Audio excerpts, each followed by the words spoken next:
Hi guys, and welcome to La Ebony Tarot. I'm just going to try and do a really quick message, okay? This is kind of like based on what I recently posted on my community tab for those who read the post.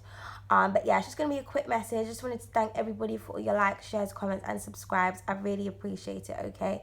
But yeah, this may sound very cliche, but it's just imperative that I just say what I have to say, really, okay? So if it resonates, if it doesn't, oh well, okay? But now on the table we have I am wild and free, self-love, the star, healing, and love, okay? I do know and I feel that a lot of people really want love, okay? And as cliche as it sounds, you really do need to focus on self-love. You need to focus on healing, your well-being, okay? You need to focus on pouring into yourself, okay? If you want love and you want to attract love, you need to make sure you are the embodiment of love, because love is the highest vibration, okay? And we all want love. 111, as I said that. We all want love. Obviously, a lot of us are manifesting love.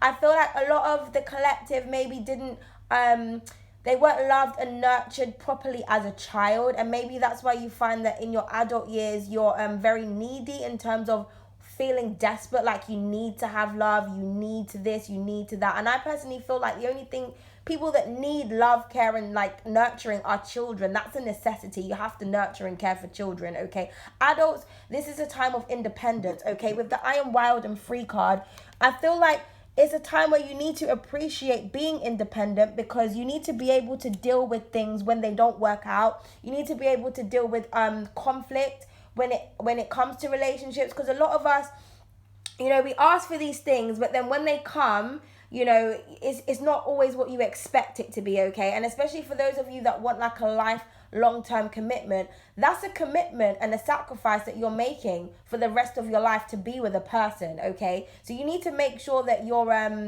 the person that you're with is not somebody that you're settling for, okay? And if you want a healthy healing and spiritual love, you need to make sure that you are operating from a healthy healing place of mind, okay? And a lot of us do need to be specific when we're asking for people, but also I feel like it's important that you need to match your requirements, okay? If you want someone who's independent, you want someone who's loyal, you want someone who's high vibrational, you need to be those things, because a lot of the time what people do is they ask for people and they ask for the people that are nothing like themselves, okay? And that creates codependency, okay, because there's always one person pouring into one and there's nothing going back, like there's no reciprocation, okay? So you need to make sure that you are strong minded. You also need to appreciate freedom at this time, because when you do get into a relationship, a lot of the times you find that you give parts of yourself, or there's a lot of things that you're not free to do because you always have to think about the other person when you're in a relationship. And I've noticed that a lot of people, they're not mature enough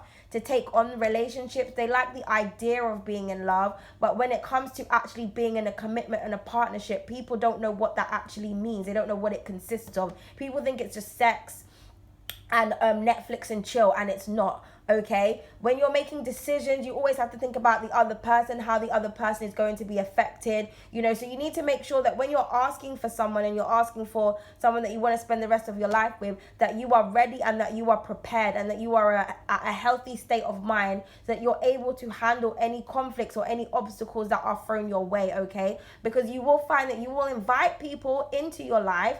You don't know what their background is. You don't know what's going on in their mind. You don't know if they've done their shadow work, if they've done their healing. And this is where a lot of temptation and things like that comes in. This is where a lot of people's faith and loyalty get tested, okay? And you don't really want to be putting yourself through heartbreak over and over again because you couldn't wait.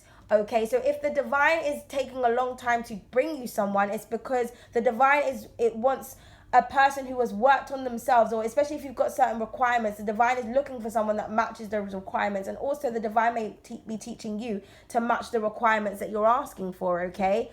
Because what you don't want to create is a codependent relationship. You don't want to create trauma bonds. You want to be with someone who's healthy minded and healthy bodied and healthy spirited, 444, as I said that. And you will know, because you won't feel the need for love when you've actually healed.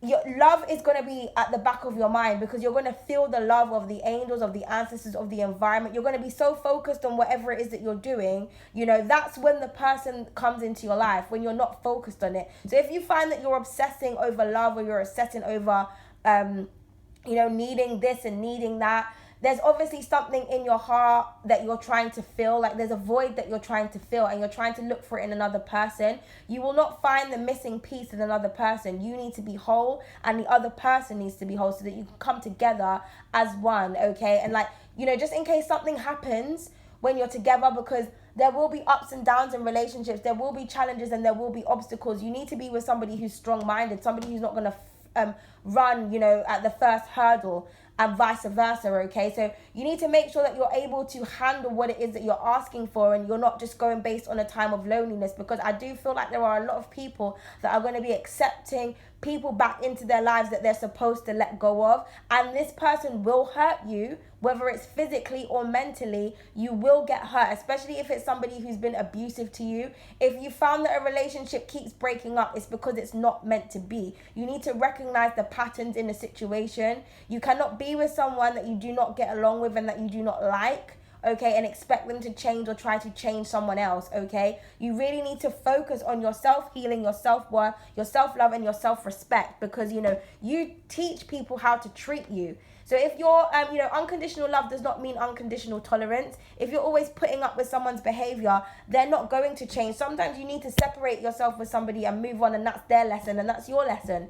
It's all about character building. A lot of these twin flame and soulmate, relationships are very much romanticized, okay? And a lot of the time, there are people sent in your life to teach you lessons, and a lot of the lessons is how to let go and how to release, and how to not obsess over something that is just not meant to be, okay? Because you will end up being in that 8 of Swords, dealing with the 7 of Swords. Then comes the 9 of Swords, and then the 10 of Swords, okay? You don't, 0707, as I said, that spirit is in the building, okay? You don't want to, you want a healthy vibrational relationship, something that lifts you up, okay? You want to feel inspired and be inspired, okay? But you need to be that inspiration. You need to be that source of power for yourself as well, okay? You need to feel confident within yourself, confident within your gifts and your talents. You also need to, like I said, enjoy the time of singlehood, or when you are alone, so that you can explore things, because, like I said, it's not easy to find a person